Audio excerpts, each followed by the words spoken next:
Okay. So again, malapit na yung Christmas. So kamustang Pasko nyo? Okay? So again, for today, I will not require you to recite. Okay? Again, kasi this is considered our first meeting or our first discussion. However, after the new year, okay, we will have our discussions already. Okay? So I hope everyone would participate. Okay? Kasi if you do not participate, you'll get 0 for your recitation. Okay? I'm very strict with that. Okay? Can I also request everyone sa mga kaya to turn on your videos? Okay. So, again, for today, we'll be talking about introduction to taxation. So, nakita nyo na ba yung mga PowerPoints? So, I hope na na-notice nyo yung mga PowerPoints, okay? That is just our discussion for 1 week, okay? So, there are 6 chapters. So, marami-rami nga yung topic on introduction on taxation on individuals. Okay. However, afterwards, don't worry kasi magiging lighter na siya on our part. Okay. So, again, good afternoon everyone. So, for today, we'll be talking about introduction to taxation. So, first of all, ano bang taxation? Bakit kailangan ba natin ng taxation? Why does taxation exist? Okay. So, we'll try to answer those questions today. Okay. So first of all, before we go on to the condensed discussion of what taxation is, saan ba nanggagaling? Okay, where does our current tax system come from, or what governs our current tax system? So the current tax code that is applied in the Philippines is what we call the National Internal Revenue Code of 1997. Okay? So ano pa siya, matanda na. Okay? So I think mas matanda pa to kaysa sa inyo. Okay. So it was implemented in 1997, okay, through RA 8424 and is currently being amended by Republic Act 10963. Okay, so yun yung current amendment niya. Okay, so what do we mean by RA 10963? So this is the first part of the Tax Reform Act of President Duterte. Okay, so RA 10963 is also known as TRAIN, or Tax Reform for Inclusion and Acceleration Act. So actually, it was enacted fairly new lang, almost 2 years ago, starting January 1, 2018. So bago-bago pa lang ang application ni TRAIN. Okay. So next is, who is the one, or which department has the authority to govern taxes within the Philippines? So the taxing authority within the Philippines is mainly vested or enacted through the Bureau of Internal Revenue. Another name for the Bureau is the Kawanihan ng Rentas Internas. Okay, so yun yung Tagalog na pangalan ng Bureau of Internal Revenue or BIR. So si BIR is under the executive department, okay, of the government, and is mainly responsible for the collection and assessment of national taxes. Okay, and the current commissioner of the BIR is Commissioner Cesar Dulay. Okay, so yun yung pangalan niya. Okay, kindly take note ha. It's Cesar Dulay. Okay. Next. So ngayon, we know what taxing, ngayon kilala na natin sino yung responsible at what governs taxation. Ngayon, let's ask, what is taxation? Okay, according to the tax code, tell me if you have any questions ha. According to the tax code, wait lang, may naka-on na sound, so I'd like to mute it kasi mahirap. Okay. So according to the tax code, or according to the NIRC, taxation can be defined into 3 words, or into 3 statements. Number 1, taxation is a state power. What do we mean by a state power? So taxation is a state granted power. So sinong nagbibigay sa state, or sinong nagbibigay ng power na to sa gobyerno? It is inherent. Ibig sabihin, it is ever present within each government or within each state. Okay, so taxation is an inherent power of the state to enforce proportional contribution from its subjects to be used for public purpose. So again, ang taxation daw is a state power. Ibig sabihin, isa tong kapangyarihan ng bansa. Okay, inherent siya, ibig sabihin ever present, and it does not need to be stated within the Constitution. Okay. Ang ginagawa ng taxation as a state power is to collect money from the people, which is to be used for public purpose. Number 2, taxation is said to be a process. Anong process? Actually, taxation involves the legislative process. Okay? So this means that when we have taxation, di tayo basta-basta pwedeng mag-tax ng tao. But rather, it should involve the process of involving the people and the legislative branch of the government. Okay? So we involve those stakeholders at ang mga taong maapektuhan dito, and we take them or we ask them for their input. So it's a process. Di lang basta-basta gagawa ng mga tax rules. Okay, the state cannot just create out of thin air ng mga tax rules, but rather it needs to pass through a process to ensure that everyone will not be affected negatively by the said taxes. And lastly is that taxation is said to be a mode of government cost distribution. So anong ibig sabihin nito? The government or taxation is a mode wherein the government can distribute the cost of its project to the people. Okay. So di ba gumagastos ang gobyerno? Example ngayon, COVID.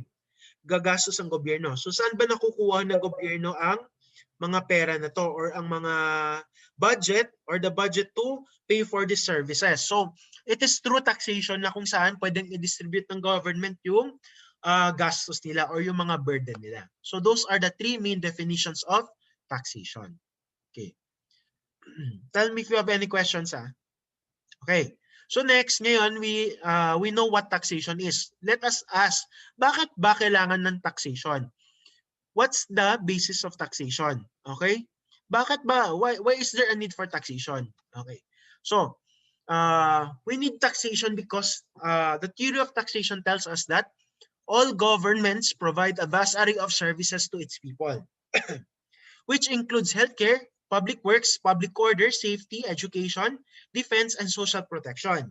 Okay, these are some of the services lang na pinaprovide ng gobyerno. And the system of government is indispensable to every society, without which society would fall into anarchy and into chaos. So sinasabi nito na without the government, okay, or without the government, our very society would fall into chaos. So as a way for the government to maintain its form and system and continue providing us with the services and said benefits, the government needs funding. So kailangan doon ng pondo ng gobyerno. And itong kailangan or itong need for funding is what we call the theory of taxation. Why is there a need for taxation? Because the government's need for funding. So kailangan doon ng pera ng gobyerno, ng pondo or ng pera. So therefore, we must tax the people.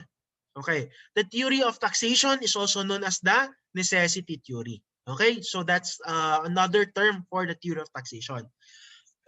Excuse me for a while. I'll be back. Give me a few seconds lang.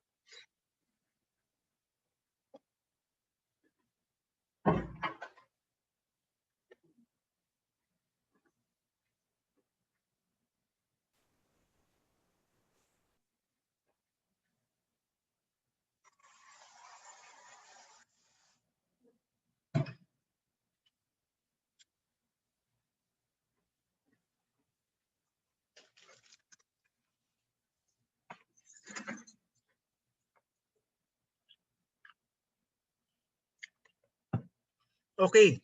Are there any questions or clarifications before we move on? May tanong ba?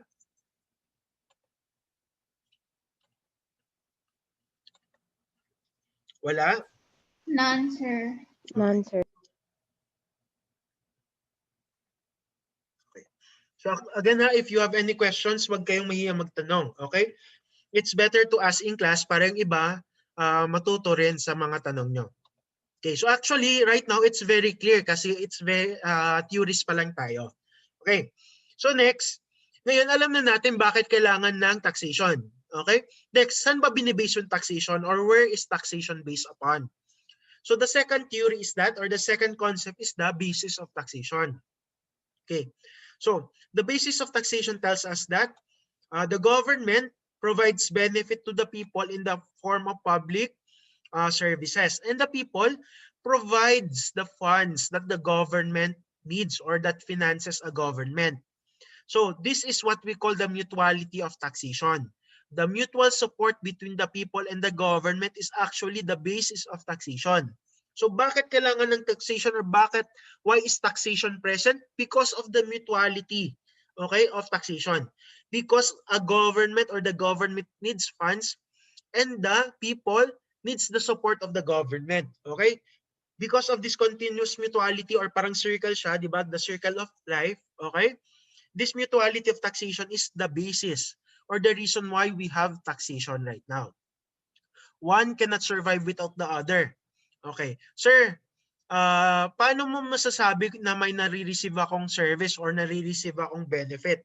So actually, under the basis of taxation, it tells us that the receipt of a benefit or the actual receipt of a benefit is conclusively presumed. Ibig sabihin, hindi kailangan na may natatanggap kang pera or na benepisyo sa government, but rather, all the things you have in your life are an indirect form of benefit that you have received from the government. Okay, so example, itong internet na meron tayo, the lights we have, the water that you drink, these are indirect benefit that you have from the government. Okay, so yun ang basis of taxation. Next is, how do we allocate costs? Okay, paano ba natin ina-allocate ang buwis? In the Philippines, we have two theories. Okay, number one is the benefit received theory. This tells us, or this theory presupposes that the more benefits you receive from the government, the more taxes one needs to pay. Sir, paano natin masasabi marami akong benefits na re-receive? The more you can do in life, okay? The more you can do in life, the more benefits you have. Sir, what do we mean by the more you can do? The more you travel, the more you can spend, okay? The more you can eat outside. These are benefits received from the government. Therefore, the more you need to pay. Kapag wala ka masyadong ginagawa or the more di ka nagta-travel, di ka nagbabayad ng buwis. However, the more benefits you have, maraming pwedeng gawin or marami kang ginagawa, mas malaki yung kailangan mong bayaran. So that is the benefit received theory. The second one is the ability to pay. This theory tells us that taxation should also consider the taxpayer's ability to pay. Taxpayers should be required to contribute based on their relative capacity to pay. So ibig sabihin, pag mas malaking kinikita mo, mas malaki yung babayaran mo. Okay? So that is the ability to pay. The higher your income, okay, the higher your taxes should be. Next is the lifeblood doctrine. Okay, so this is one of the most important doctrines in taxation. Bakit kailangan ng taxation? The main reason is that taxes are the lifeblood of the government. Katulad ng isang tao, di ba, what would happen kapag nawawalan ka ng dugo? Or if you lack blood, magiging anemic ka. And in worst case, mamamatay ka, di ba? Pag kulang ka talaga ng dugo, your organs will shut down, okay? And you will die. Just like a person, a government lacking blood or lacking taxes would fail to function properly. That's why the prompt and certain collection and availability of taxes is very important to the government, okay? Katulad ng tao, taxes are the blood of the government, without which mamamatay tayo. Okay.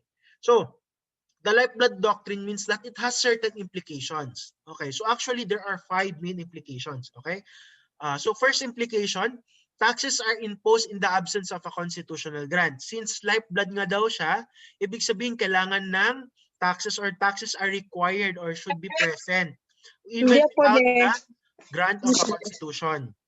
Okay, again, can I request everyone to turn off your mics para di tayo disturbo sa iba? Okay. Wait lang ha, check ko lang. Baka may naka-open na mic. Okay, wala. Okay. So, that's the first implication. Number 2, claims for tax exemption are construed against the taxpayer. So, anong ibig sabihin nito? Tax exemptions act as a reduction or binabawasan yung lifeblood na meron ka. Katulad, di ba, kapag kukuhanan ka ng dugo, magiging, sa bakano pa sa takada tumaluya or nagiging matamlay ka. So, any tax exemption which reduces your blood should be strictly construed. What do we mean construed? Dapat strictly against or strictly, or it should be strictly governed against the taxpayer.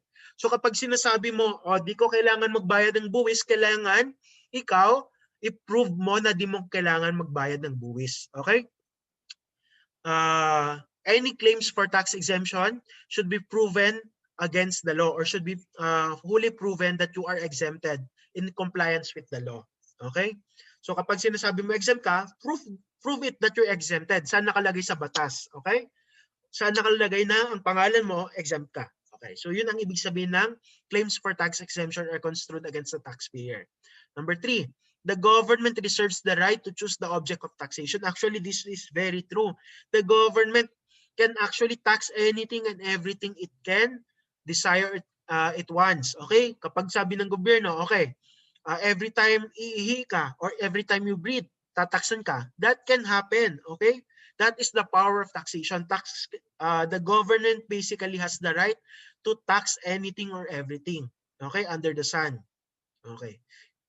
Number 4, the court allows or the courts are not allowed to interfere with the collection of taxes. Okay, since taxation is the lifeblood of the government, okay, collection of taxes is very important. Therefore, the courts are not allowed to interfere with the collection.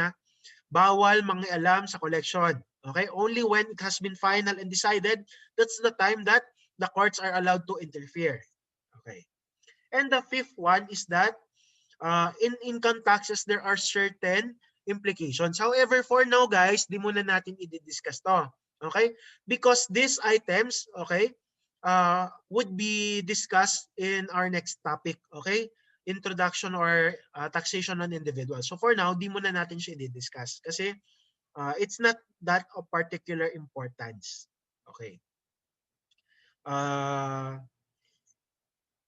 For now, just take note, di muna natin di-discuss kasi hindi siya masyadong importante. But maguguluhan lang kayo pag i-discuss natin siya ngayon. So just take note, we will discuss this in our next topic. Kasi together na siya, i-rediscuss pa rin natin siya doon. So for now, wag muna natin siya i-take note. Okay? Or wag nyo munang bigyan ng pansin ng masyado. Okay. Tell me if I'm choppy kasi nakalagay dito unstable. So tell me if I'm choppy. Sir? Yes, yes. Sir? Okay, okay na? Sir, pwede magtanong. Yes, sige. Sir, yung grounds for tax exemption, bakit may tax exemption?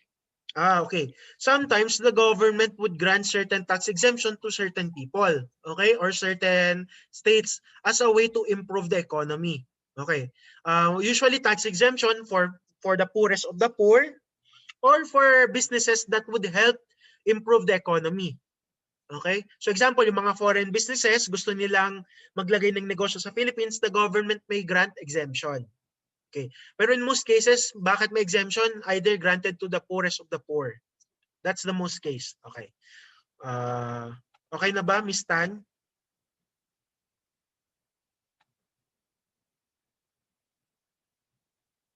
Miss Tan?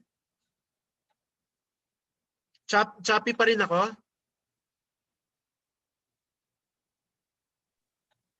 Thank you po. Wait, am I still choppy? Yes, sir. Thank you, sir. Mila choppy pa syempre? Minsan, sir, choppy. Okay. Wait lang Let me check my net kasi sometimes nagloloko rin to.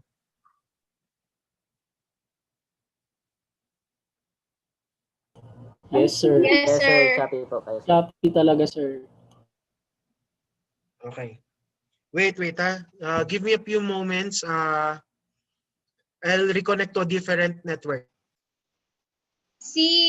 Choppy lang syempre, sir.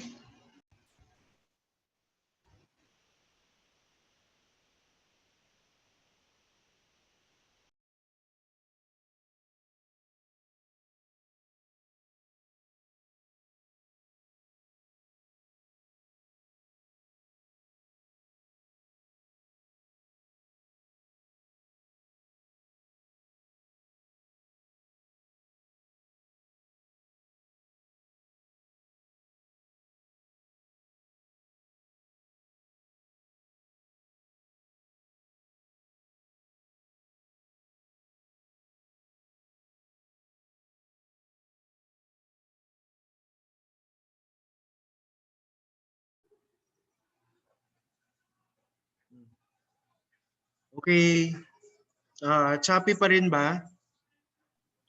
Okay na po. Okay, okay na, sir. Sorry, I reconnected to a different network. Okay. So, wait lang Saan na ba ako? Okay. So, again, to answer the question of Miss Tan, in case di nyo narinig, bakit nagkakaroon ng exemption? Typically, it is granted to the poorest of the poor. Okay? Or yung mga Kasi pag tataksan mo lahat, okay, lalo na yung mga mahihirap, wala na nga silang pera, parang pangkain nila, okay, that would be too excessive na on the part of the government. That's why the government grants certain exemption with regards to taxes. Okay. Next, inherent power of the state, diba? As defined previously, or as I defined kanina, the government or the state has, or taxation is a power of the state. However, there are three inherent powers of the state. So what are these powers? So first is we have power to tax. Okay, na-discuss na natin to. This is the power of the state to enforce a proportional contribution from its people. The second one is we call the police power. Okay, this is the power of the state to enact its police force to control and to manage its people. And the third one is what we call eminent domain. Okay, so ano to power of eminent domain? So this is the power of the government to acquire private property for public purposes. Okay, so please take note.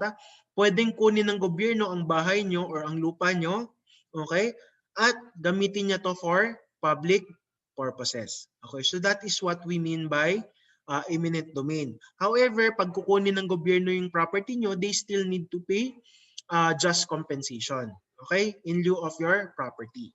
So, out of all the three powers, the power of eminent domain is actually one of the most scariest powers. Okay? If uncontrolled and unmanaged, okay? Imagine mo yung bahay mo, pwedeng kunin at gawing daanan. Okay. So, those are the three powers of the state. Okay. Next is the scope of taxation. Ano bang coverage ng taxation? So, actually, the scope of taxation is that it is supreme, comprehensive, unlimited, and absolute. Ibig sabihin that taxation actually without any limitations can cover anything and everything under the sun. Okay? So, taxation is really powerful without any limitations. It is so powerful that it can oppress people.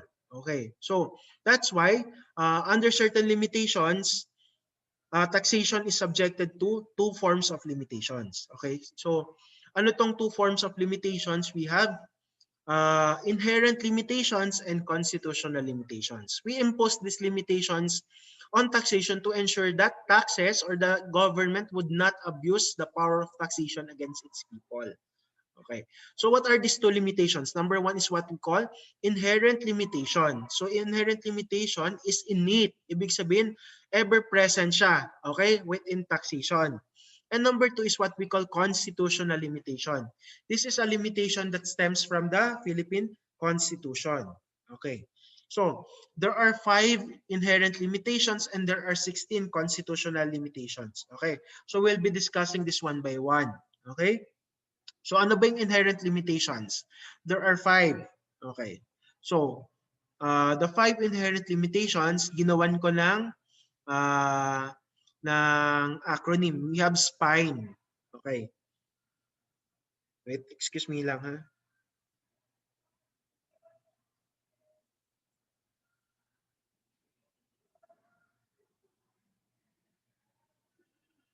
Kasi palubat na yung ano ko. Palubat na siya.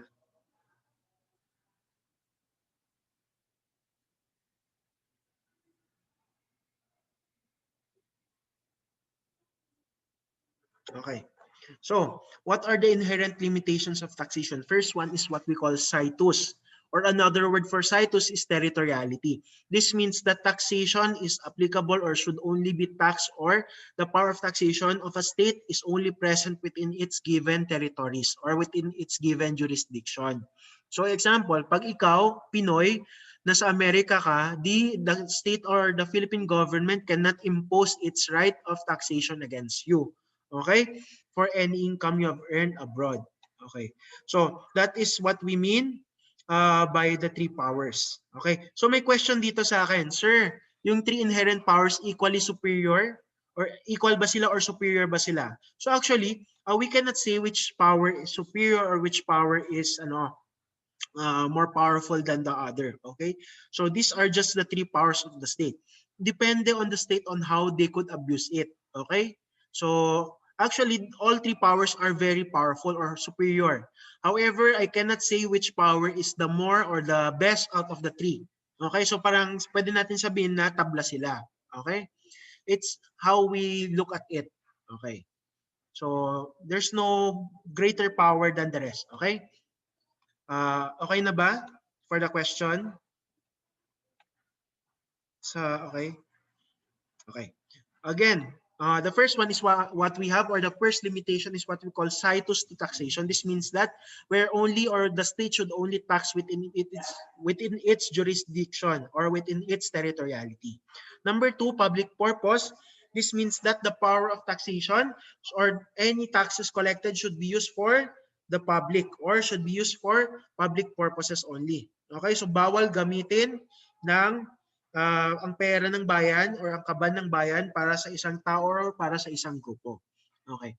Next, international comity. This means that each nation is sovereign and equal to each other. Therefore, as sovereign and equal nations, we should respect the sovereignty of each other. Okay? Bawal taksan ng isang bansa ang ibang bansa. Okay? Or any representative of that nation. Okay? That is what we mean by international comity. And number four, we have non-delegation. What do we mean by non-delegation? Bawal, okay? The power of taxation has been delegated by the people to its government. Okay? And therefore, what has been delegated cannot be redelegated to another person. Ganito lang yan, guys. Pag ikaw inutusan ng nanay mo bumili ng pagkain sa labas, bawal mong iutos sa kapatid mo. Okay? That is what we mean by non-delegation of the power of taxation. What has been delegated cannot be redelegated to another. Okay. So, and lastly is exemption. The power of taxation is actually so extreme that the state could tax itself. Pwedeng taksan ng gobyerno ang sarili niya. However, that would be counterproductive and costly on the part of the government. Wala siyang makukuhang pera at gagastos lang siya.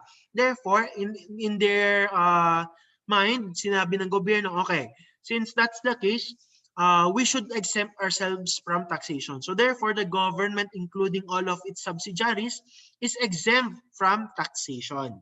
Okay? Hindi nila kailangan magbayad ng buwis at lahat ng mga subsidiaries or lahat ng departments ng government. With the exception of what? Of income generating units of the government such as GOCCs. So what are GOCCs? These are government-owned and controlled corporations. Okay. So what are examples of GOCCs? Okay. Let's move on.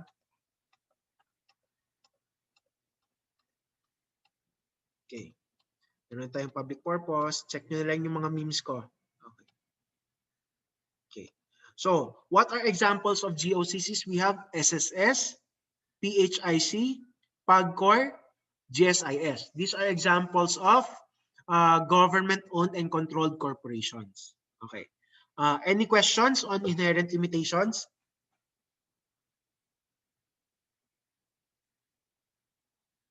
Questions, clarifications? Sir? Yes? Sir, for example, sir, sa international committee, yan na yun, sir, mga embassy, yung out Yes, of this embassies country. cannot be taxed. Kasi they are Okay, representative or they are a representative of the nation they're representing. Okay, so the Philippines cannot tax any embassy within the Philippines. Ha? So example, yung embassy na nasa Ross Boulevard, di niya pwedeng taksan yun kasi representative yun ng US government. Okay? Okay, sir. Thank you, sir.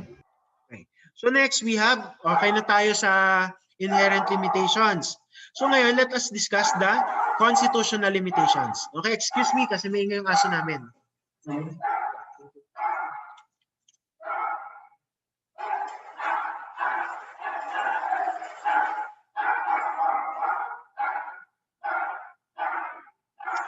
Excuse me lang I'll charge lang. May lang.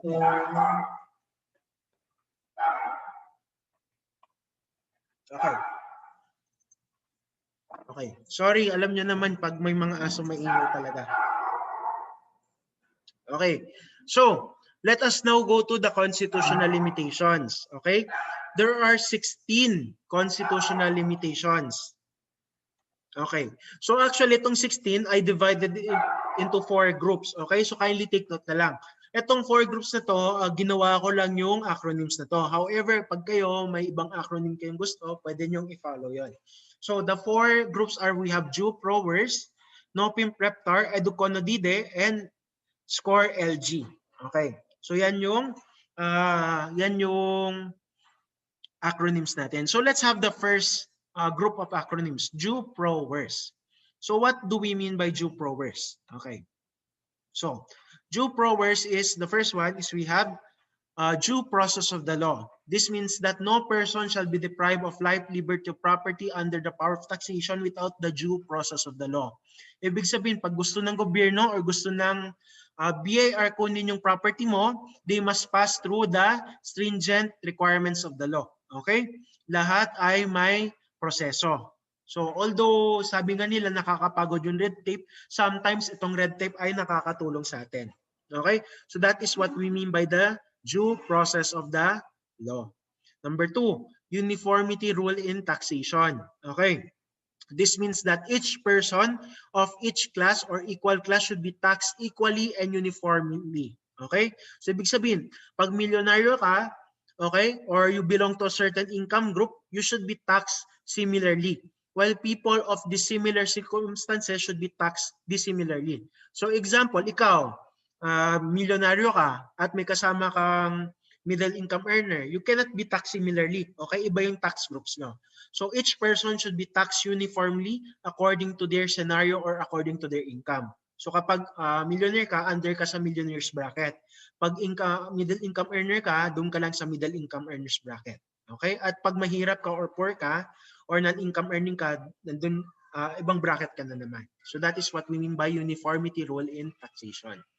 Number 3, equal protection of the law. This is similar to the due process. Okay. Everyone, regardless of gender, race, or culture, or ano to, sex, or ano pa ba, okay, is or shall be protected under the eyes of the law. Okay, so no person shall be deprived again of life, liberty, or property without the equal protection of the law. So the government, regardless kung kaano kakayaman or kaano kakahirap, gives you the right to protection to the law. So kapag kinakasuhan ka ng BIR, or kapag nagkakaroon ka ng kaso dito or may problema ka, the government will protect you in whatever way they can. Okay, so if you cannot afford a lawyer, they will provide you a lawyer. So that is what we mean equal protection of the law. Okay, lahat ng tao, regardless kung may pera or wala, regardless kung wapo or pangit, okay, will be protected under the eyes of the law. Okay. Next is that the tax system in the Philippines should be use a progressive system of taxation. So what do we mean by a progressive system of taxation? This means that the more you earn, mas malaking kinikita mo, mas malaki yung buwis mo. Okay? The higher you earn or the more you earn, the higher your taxes are. Okay. So currently in the Philippines, we have a maximum of 35% income tax. Okay. Can you guess what country in the world has the highest rate of taxes? Anong bansa daw? Do you know what country in the world has the highest amounts or limit in taxes? Okay. So sa mga di ka nakakaalam, fun fact lang naman to. The country that has the highest form of taxes in the world is Sweden. Sweden Oh, good. Alam ng iba. Okay. So actually if na-google nyo or wala, okay, that's good. Sweden has 76% income tax. Okay, so ibig sabihin kada 100 pesos mo, 24 pesos lang ang maiuwi mo. Okay. Pero that's the highest bracket na ibig sabihin, most probably you are a multi-millionaire in that case. Okay, so that is what we mean by progressive system of taxation. Mas malaking kinikita mo, mas malaking babayaran mo. Number 5, ito ewan ko bakit nakasali to dito sa constitutional limitations on taxation. Okay, however, sinali naman nila, so isasali rin natin. Okay, number 5, the 5th constitutional limitation is that every person in the Philippines, okay, has the right to worship any form or system of religion that they want. So pag gusto mong sambahan si Jesus, Allah, or si Buddha, or si Bathala, or si Thor, okay, pwede. Okay, pwede rin si Loki. Okay, kahit anong Diyos ang sasambahan mo, the government will not stop you from worshiping any form of system of religion. Okay? You are free to worship any form of God or religion that you want. Okay. Gusto mo ng Shintoism, Buddhism, Zoroastrianism, or ano ba? Ikaw bahala, okay lang sa gobyerno. Okay. So those are the first 5. So saan natin nakuha yung Jew pro worst? DUE, Jew, pro from progressive, and worst from the worship rule. So we have Jew pro worst. Okay. Okay. So any questions on the first 5? Actually, yun nga sabi ko kanina, hindi siya related. Ewan ko bakit naisali siya dito. Sinasabi lang niya na any person is free from taxation. Okay? Typically, systems of religion are not taxed in the Philippines. Ha? Exempt sila from forms of taxes. Okay. So, systems of religions in the Philippines are typically not taxed. Okay. So, okay na tayo sa Jew pro-worst. Okay. Next, recap lang. The next one or the second tranche is what we have, no pimp reptar. So it's again divided into no P, imp, rep, and AR. So ano ba tong no pimp reptar? Okay. So the next 4 is we have number 1, non-imprisonment for non-payment of debt or poll tax. Ano bang sinasabi natin dito? Okay. So non-imprisonment for non-payment of debt or poll tax means that, ito, yung mga taong may hilig umutang, okay, baka may mga umutang dyan. Pag di kayo nagbabayad ng utang, di kayo pwedeng ipapreso. Okay. Any person who cannot pay his debt in good, in faithful, in anong tawag dun sa tax, sa law? In good faith, okay? As long as you are in good faith, you cannot be imprisoned for non-payment of debt. Okay. Ano ibig sabihin ng debt? Utang. Or poll tax. What do we mean by poll tax? Are you familiar with poll tax?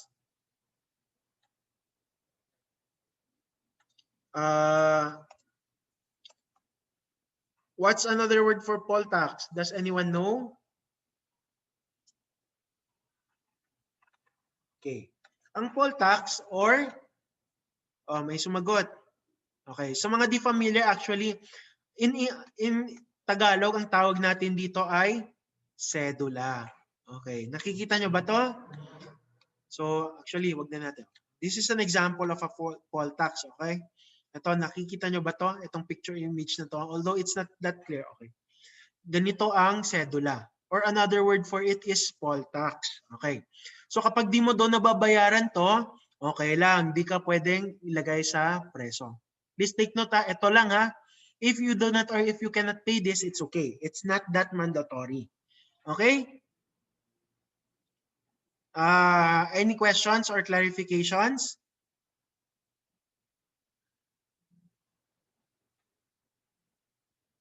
Okay na ha? Basta okay tayo dito sa community tax or sedula or poll tax. So pag di mo mabayaran yan, okay lang. Di ka pwedeng ipapreso. Pero mahiya naman rin tayo. Pag may umutang ka, magbayad ka ng utang. Okay? So, number 2, non-impairment of obligations and contracts. So what do we mean by this? So any contracts or obligations, I think taglo na kayo, di ba? Are you done with your law subjects? May Guys? Law 3 pa, sir. Pero you're already taking you're done with Oblicon. Yes po. Okay, so you're familiar with this. Okay. So any obligation or contract entered into by the Philippine government, okay, should not be impaired by the power of taxation. Usually, taxation rules over all or rules over most. Okay. However, in order to retain or retain the sanctity of obligations and contracts, okay, any obligation or contract entered into by the Philippine government that goes against tax laws shall prevail. Okay, again, kapag pumasok sa isang kontrata ang Philippine government, okay, obligation or contract ba, that may go against certain tax laws, okay, it should prevail. Why? This is in order for the government to ensure that the sanctity or the originality or the rule of obligations and contracts will remain valid against taxation. Okay. So pinapakita lang ng gobyerno na ang any obligation or contract entered into is still valid against taxation. Okay. Please take note this is just for contracts entered into by the government. Okay?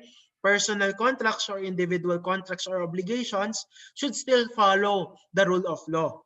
And that means they should still follow any rules of taxation. Number 3, exemption of religious or charitable entities from taxation. So ito, any religious or charitable entity is exempted from paying property tax. What is property tax? Ito yung tax sa lupa at saka sa building na meron ka. Okay?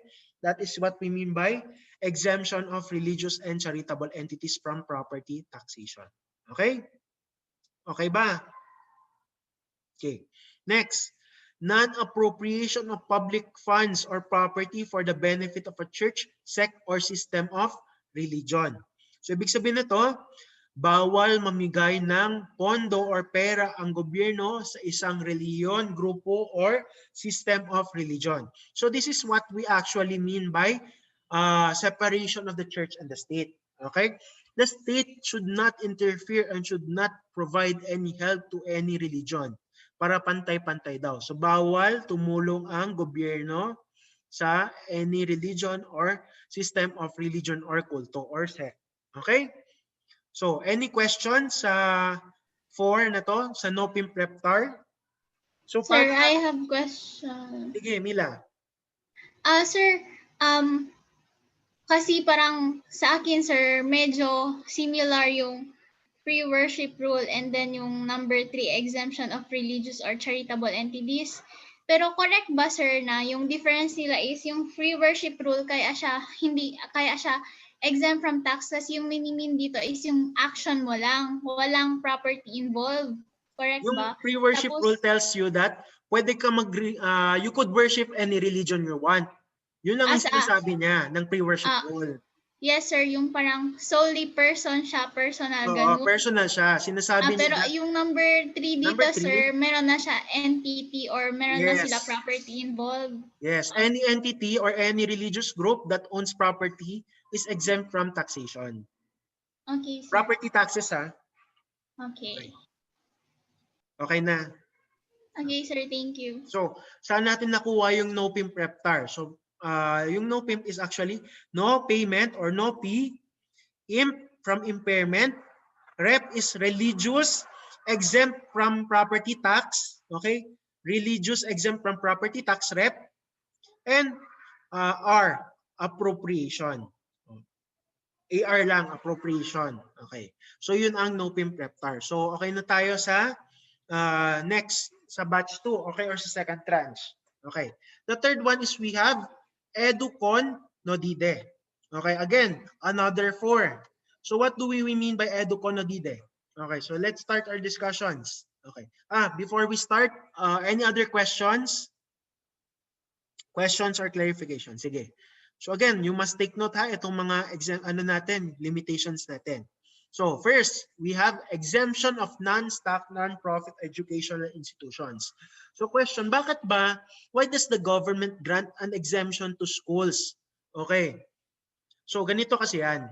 Education is one of the foremost and one of the pinakagustong priority or one of the needs or one of the priorities of the government. Okay. However, even with everything that the government does, the government cannot educate the populace. Okay. So the Philippine government or any government in the world does not have the capacity to provide educational services for all of its people. Okay. So, however, ang dream ng government or ang dream ng Philippine government is that all of its citizens are educated properly. So, ang sabi ng gobyerno, okay, in order to entice other entities in creating schools, okay, we will grant them total exemption from taxes. Okay. So if you create a non-stock, non-profit educational institution, ibig sabihin, di siya for profit at di siya pang stock or di siya stock entity. Okay. What do we mean by stock entity? Sa ano na yan, ha? Sa accounting na yan. You are granted an exemption from all of your taxes with regards to an educational institution. So kapag eskwelahan ka, you are exempt from all forms of taxes. Example is Ateneo. ADSU is a non-stock, non-profit educational institution. Therefore, ADSU is exempt from all forms of taxes. Okay. Again, bakit ginagawa ng gobyerno to? This is to encourage institutions in creating more schools so that more and more Filipinos will be educated or have the opportunity to become educated. Okay. Number 2, concurrence of a majority of all members of Congress for the passing of law granting tax exemption. Again, this is in relation to lifeblood doctrine, di ba? Any law granting tax exemption, okay, should be represented by a majority of the Congress or House of Representatives. What do we mean by majority? In this case, 2/3, ha? 2/3 of the Congress should be present. Why? Because any law granting tax exemption reduces the blood of the government, and therefore, any law granting tax exemption should come from the voice of the people. So sino daw ang boses ng tao? Or who is the voice, or what represents the voice of the people? The voice of the people is represented through the Congress. Okay. So ang congressman daw natin, or the Congress that we have, typically represents the voice, or it is the voice of the populace or of the people that they represent. So therefore, it requires that majority of these members of Congress should be present when granting or should approve a law granting tax exemption. Kasi para alam ng gobyerno, okay, ito ang gusto ng mamamayan. Okay, so therefore we should follow it, or we should follow any law exemption provided that majority dapat ang nag-agree nito.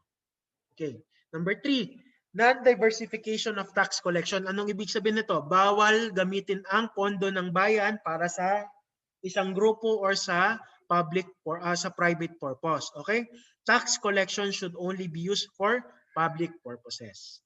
Okay, and number 4, again, recap lang, it's the same with inherent limitation. Again, non-delegation of the power of taxation. What has been delegated cannot be redelegated.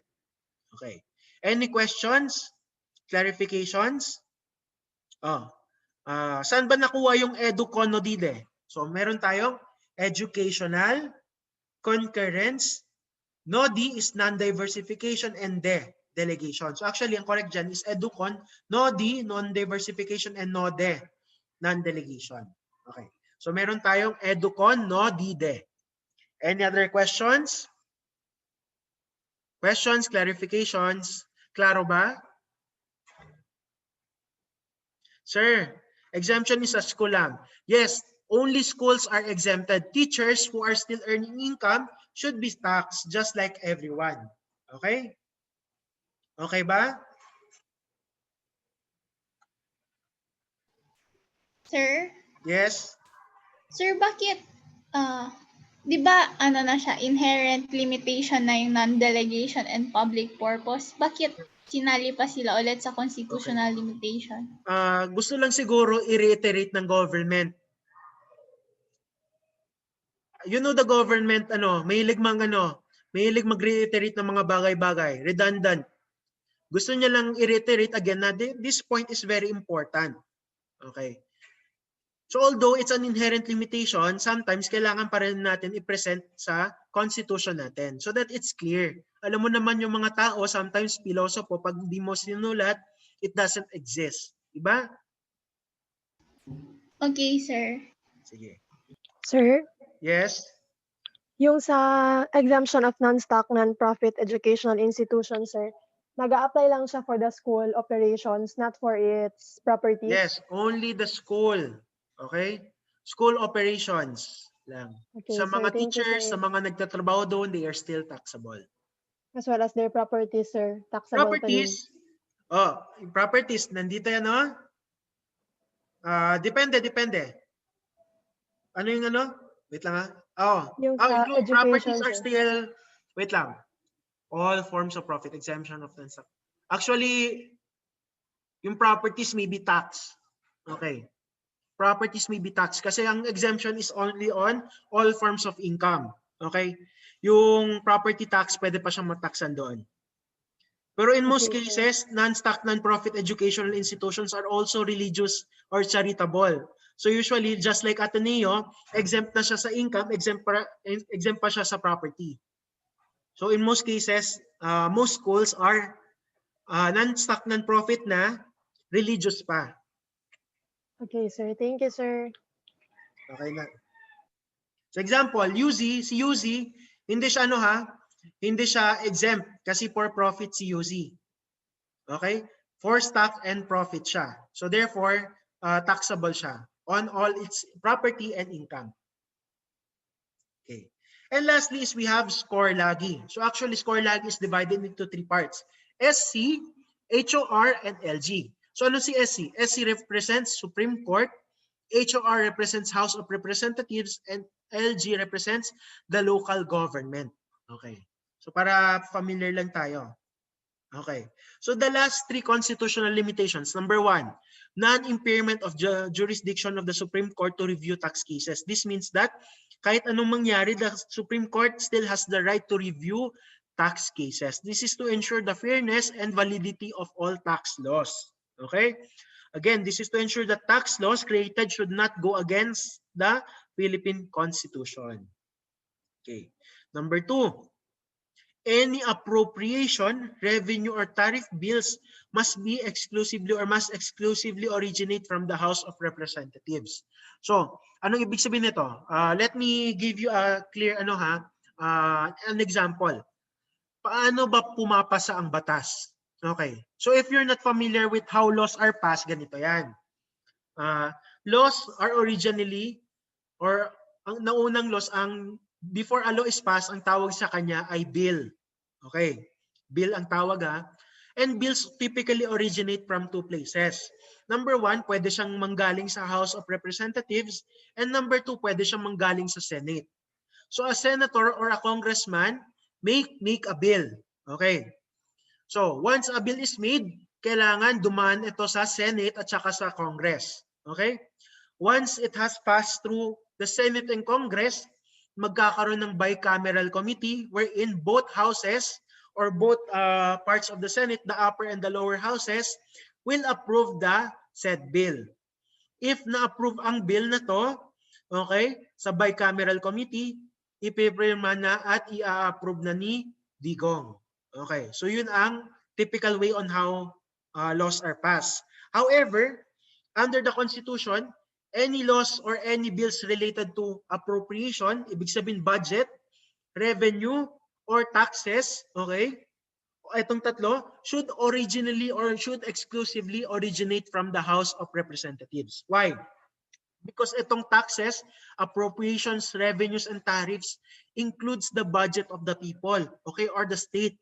Therefore, again, it should originate, or any of this bill should originate from the voice of the people. Dapat manggaling daw sa boses ng mamamayan, okay? Or of the people. And who represents the people?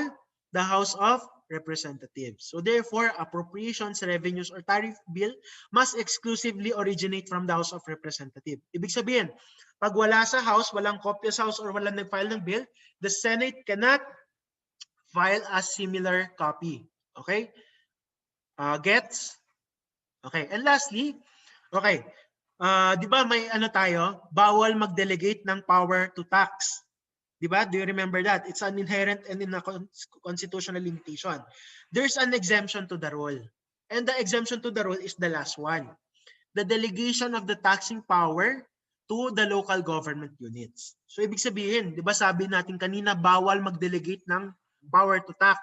However, there's an exemption, and there's only one exemption. The delegation of the taxing power may be granted or is granted to the local governments. Local governments are still representative of the national government, di ba? So the local government can create their own tax laws. Sinong nag-enact ng tax laws or who creates the tax laws? It is through the sangguniang panglungsod, or the city council. So the city council is the one responsible for the creation and the governing or the taking into account of any local tax laws. So actually may dalawang, we have 2 tax laws. Number 1, we have national, and number 2, we have local. So kaya dalawa yung buwis na binabayaran natin. Okay, any questions on score LG? Questions, clarifications? Gets ba?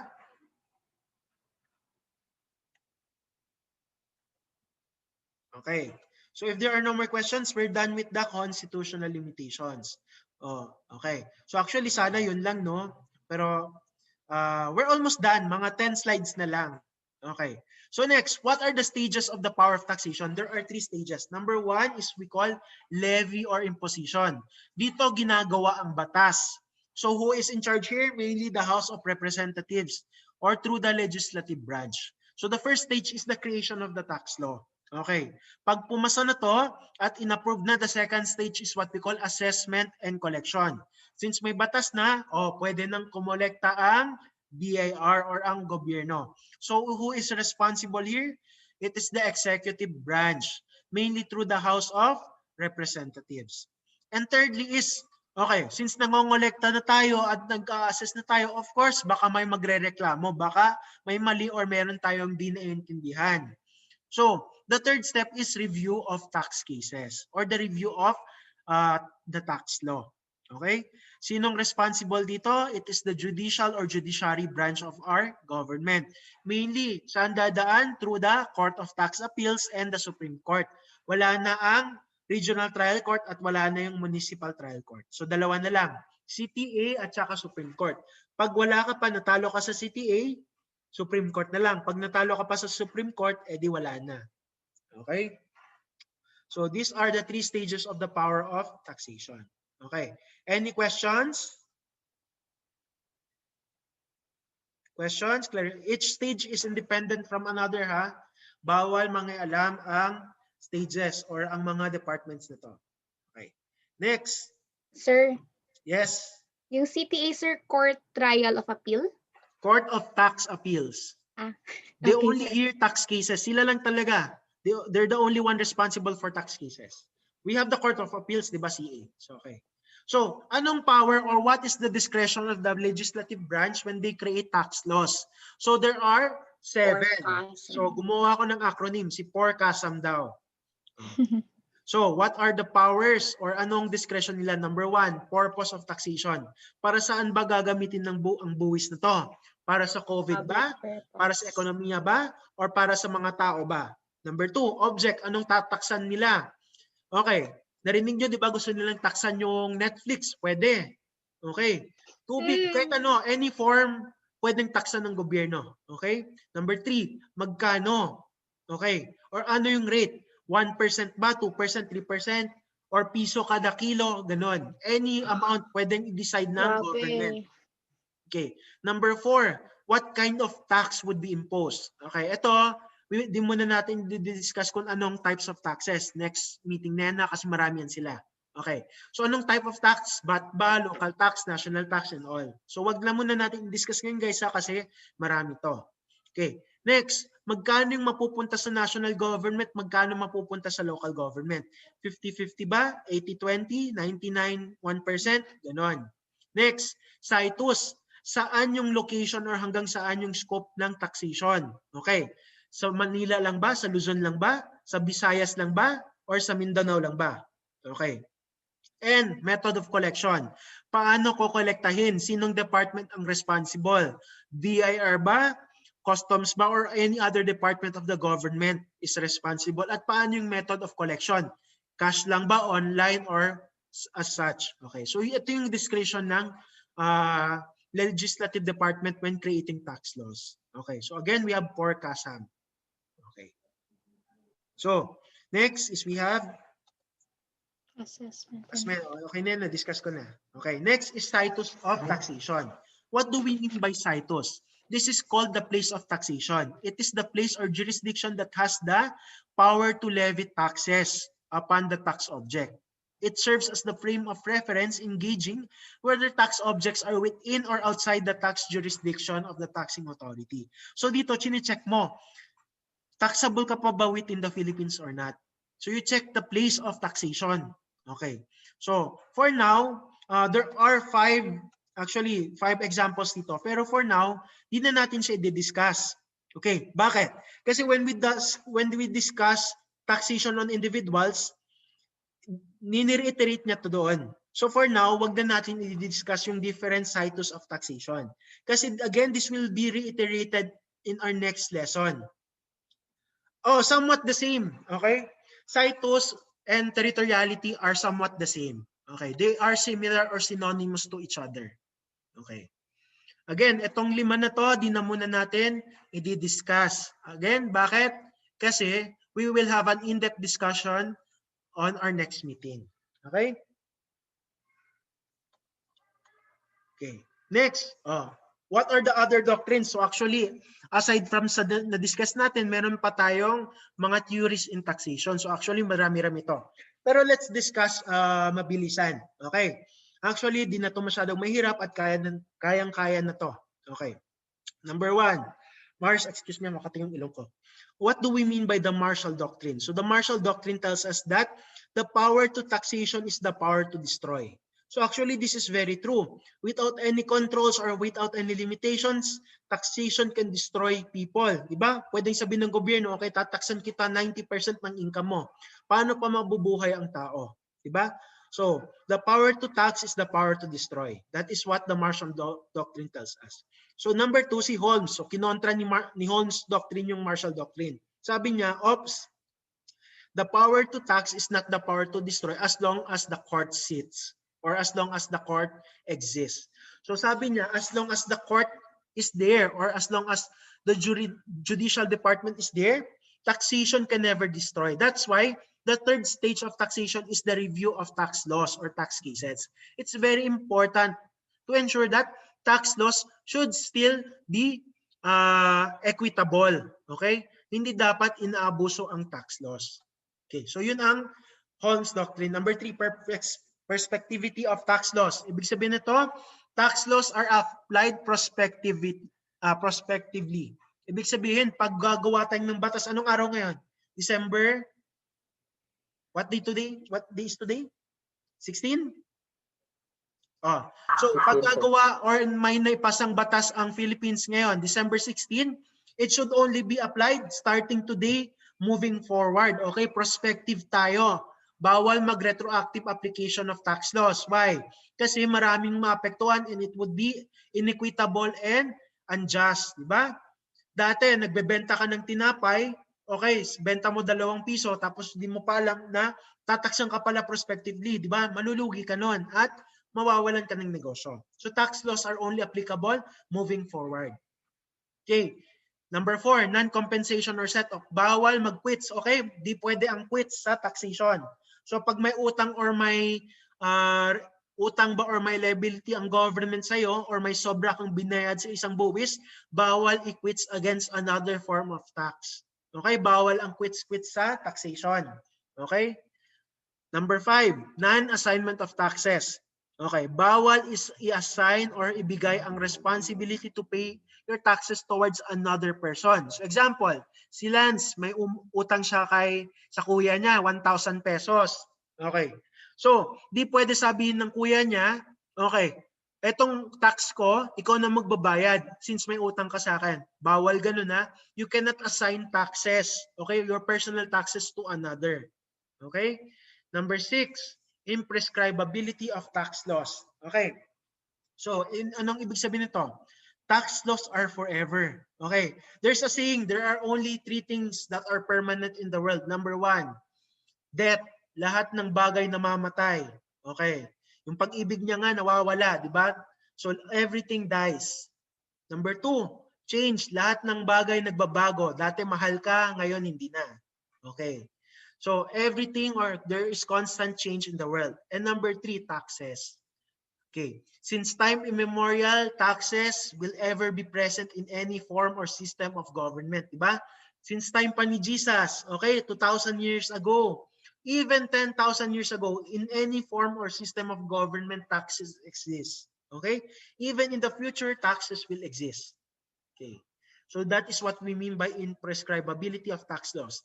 Unless repeal or unless tinanggal ng gobyerno, tax laws are forever. Okay.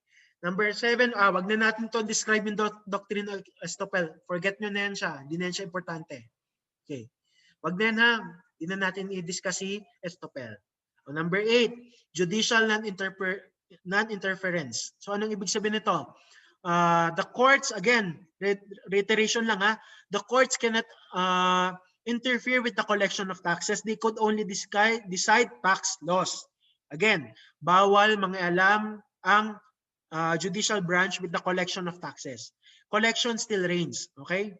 And number 9, strict construction of tax laws. So the interpretation of tax laws and the creation of tax laws should be construed strictly. Okay? This means that no person should freely interpret any tax laws according to their own interpretation. Okay?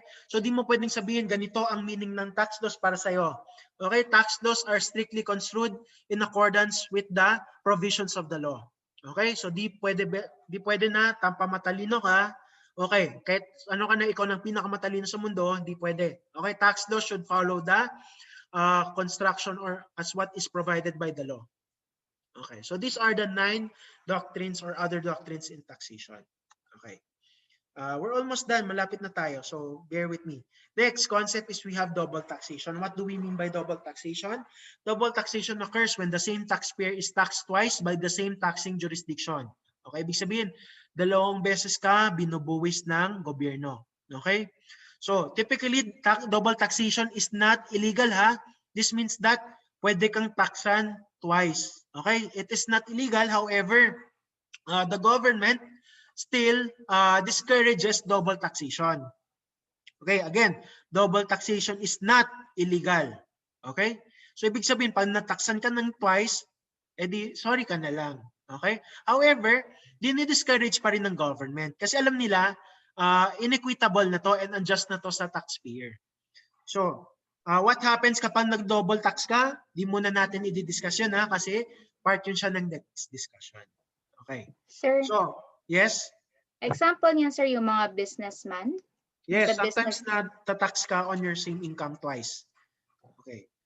So, another, what are the elements of double taxation? We have primary element and we have the secondary element. So what is the primary element?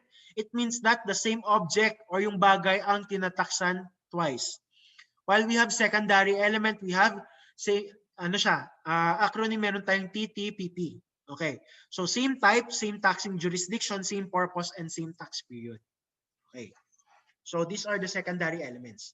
So bakit kailangan malaman yung primary and secondary elements? Because it is or it has an effect on determining the type of double taxation.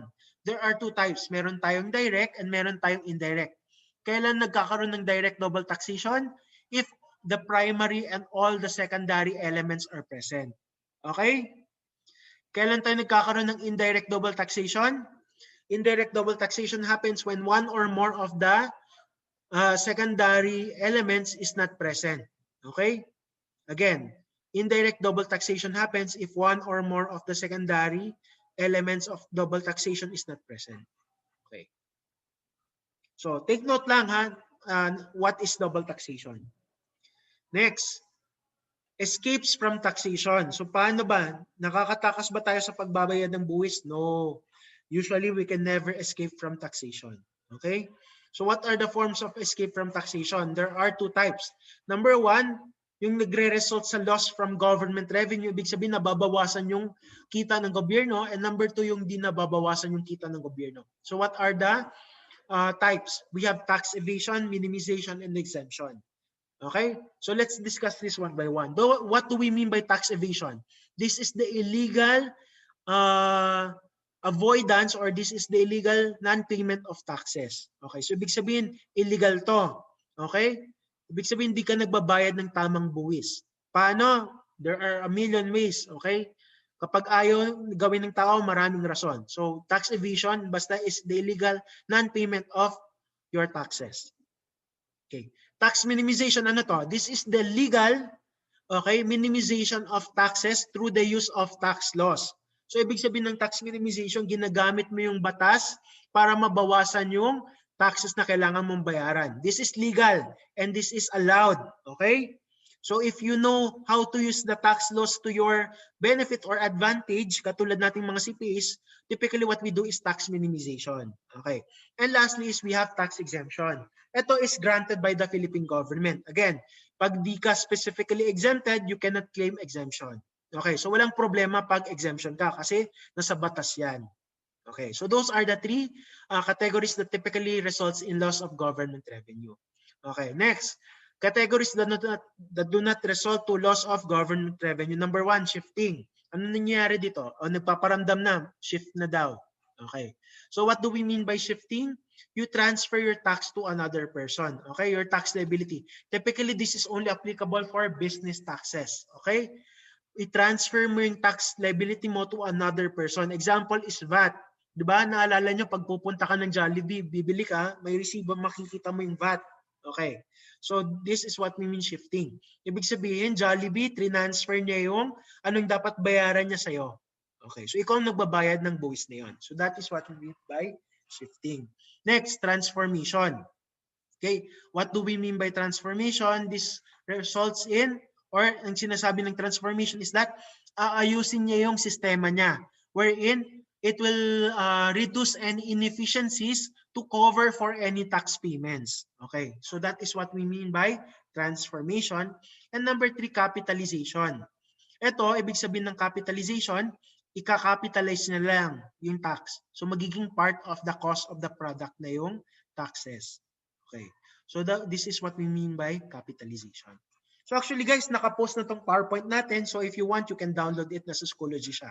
So all of our PowerPoints will be posted in Schoology. And I'll be also posting itong class natin today. Okay?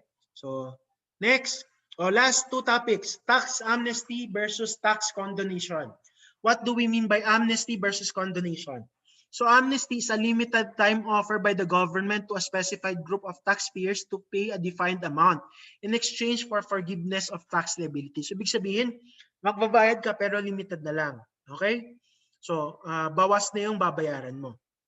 Number 2 is we have tax condonation. State desist or refrain from exacting, inflicting, or enforcing something as well as to restore what has been already been taken. So condonation of a tax liability is the equivalent to or is in the nature of a tax exemption. Basically, tax condonation is the full forgiveness of your tax liability, while tax amnesty, only a portion is forgiven. So what's the main difference between the two? So ito, tax amnesty forgives the criminal and reduces the civil liability. Okay, ibig sabihin, di ka na pupunta sa preso at magbabayad ka na lang ng kaunti. Okay? Or there's a reduction to what you need to pay. That is what we mean by amnesty. And typically, ito ang ginagawa ng gobyerno. While condonation is the total forgiveness of the civil liability. Okay?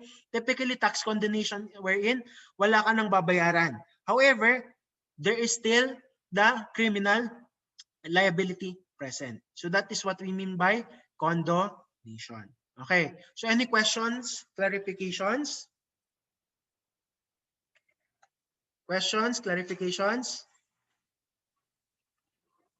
Or concerns? Sir, Yes? meron yung sir sa shift ng Wait. Di kita naririnig. ay, sorry, sir. Yes? Meron po. Yung meron po yun yung shifting, 'di ba yun yung transferring yung tax burden to other taxpayers? Yes. Tapos meron yung non-assignment of tax. Okay. Anong difference po nila dalawa? Sa non-assignment of taxation, yung personal taxes mo. Okay? So, ibig sabihin, it is personal to you. Okay? While yung shifting, ang sinishift natin is yung sa business mo. Okay? Di ba naalala nyo sa accounting, there should be a separation of the business and the personal. So, bawal mag-assign ng personal taxes. While sa business, as part of business, ina-allow. Okay? Only business taxes. Okay po, sir. Thank you, sir. Sige. Any more questions? Sir, Yes? ano-ano yung legally permissible means, sir, for tax minimization? Depende na. There are a lot. Actually, the legally permissible means, ano lang, kailangan niya lang gamitin yung mga loopholes. Okay? Kasi yung tax laws are very vague sometimes.